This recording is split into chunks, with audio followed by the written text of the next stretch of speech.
कमाल की बात कही है कि माँ बाप से और ज्यादा प्यार करो, क्योंकि हम तो बड़े हो रहे हैं लेकिन वो बूढ़े हो रहे हैं। नमस्ते दोस्तों, मेरा नाम है आरजे कार्तिक। एक महिला की कहानी सुनाता हूं जिसकी नई नई शादी हुई थी। अरेंज्ड मैरिज थी, वो अपने पति से ज्यादा मिली नहीं थी। जो सुहाग रात थी, उस रात में पति उसके लिए बढ़िया भोजन बना करके एक अच्छी थाली लेकर के सजा करके आया बेडरूम में।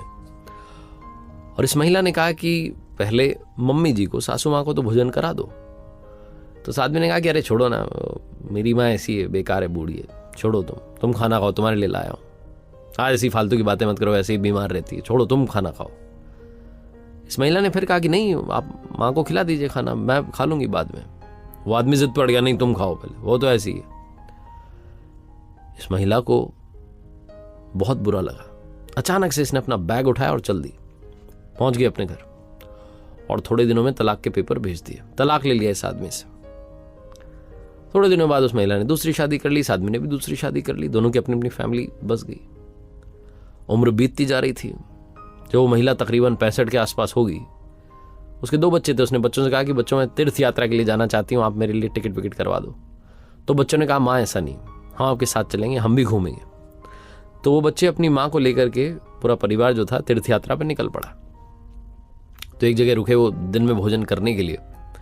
भोजन कर रहे थे तभी इनकी नज़र पड़ी, एक फटे हाल कपड़े में आदमी बैठा हुआ था, पागल सा दिख रहा था, हाल उसके बेहाल थे, ऐसा लग रहा था कई दिनों से नहाया नहीं है।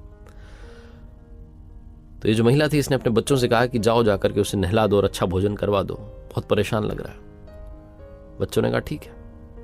नहला करके तैयार करके जब लाए उस व्यक्ति को वापस भोजन कराने के लिए, तो ये महिला चौंक गई, क्योंकि आदमी वही था जो इसका पहला पति था, जिसे ये पहली ही रात में उसी दिन छोड़ करके आ गई थी कि चलो मुझे रहना नहीं।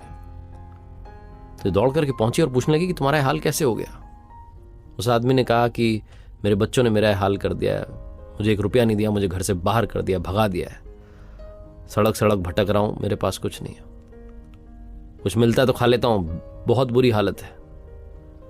इस महिला ने बोला कि तुमने आज तक नहीं पूछा, लेकिन आज तुम्हें बताती हूं कि मैंने तलाक क्यों लिया था, उसी रात में वापस क्यों आ गई थी।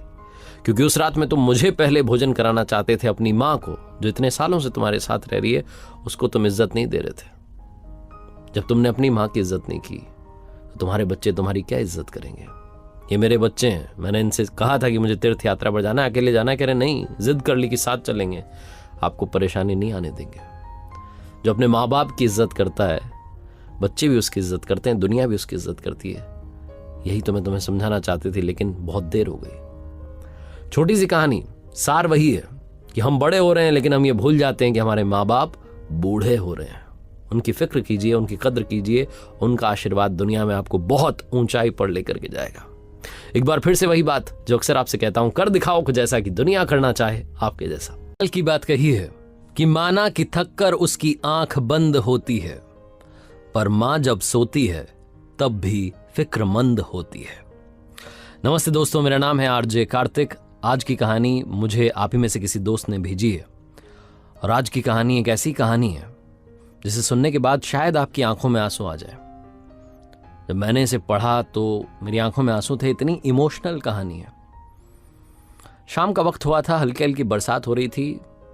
एक शॉपकीपर जो कि जूतों की दुकान चलाता था, वो दुकान बंद करने की सोच रहा था कि एक लड़का भागता हुआ सा आया, बारिश में भीगा हुआ सा। दुकानदार ने उस लड़के को देखा तो वो ऐसा लग रहा था देखने में कि ग्रामीण इलाके का है। वो बोलने लगा तो उसकी आवाज़ से भी लगा कि गांव का रहने वाला है, लेकिन ठहराव के साथ वो हिंदी बोल रहा था। दुकानदार ने कहा कि भाई साहब बताइए क्या सेवा करूं। उस लड़के ने, जिसकी उम्र रही होगी 22-24 साल, उसने कहा कि भैया मुझे अपनी माँ के लिए चप्पल चाहिए। जो शॉपकीपर था उसने कहा कि नाप बताइए, क्या नाप है, किस नाप की चप्पल चाहिए, मम्मी आई हैं साथ में? तो उसने कहा नहीं, मम्मी नहीं आई है। उसने अपने वॉलेट में से, अपने पर्स में से एक कागज़ निकाला, फोल्ड किया हुआ कागज़ था। कागज़ को फैलाया तो उस पर पेन से आउटलाइन किए हुए 2 पैरों के निशान थे। उस लड़के ने कहा कि इसके हिसाब से आप चप्पल दे दीजिए। दुकानदार ने कहा कि ये क्या है, ये कैसा नाप है, मतलब नाप तो पता होगा ना आपको। लड़का जब कहने लगा तो उसकी आंख से आंसू निकलने लगे, ऐसा लगा कि जैसे कोई बांध टूट गया हो। उसने कहा कि भाई साहब क्या नाप, मैं गांव का रहने वाला लड़का हूं। मेरी मां ने आज तक चप्पल नहीं पहनी। कांटों में, झाड़ियों में मजदूरी करके थोड़ा बहुत पैसा इकट्ठा करके मुझे पढ़ाया। मुझसे कहा कि पहले तू जूते पहन, आज देख रहे ना मेरे पैरों में जूते हैं पॉलिश किए हुए। मां ने कहा तू जूते पहन, इंटरव्यू दे, नौकरी कर, तेरा सबसे जरूरी है जूते पहनना, मेरा नहीं।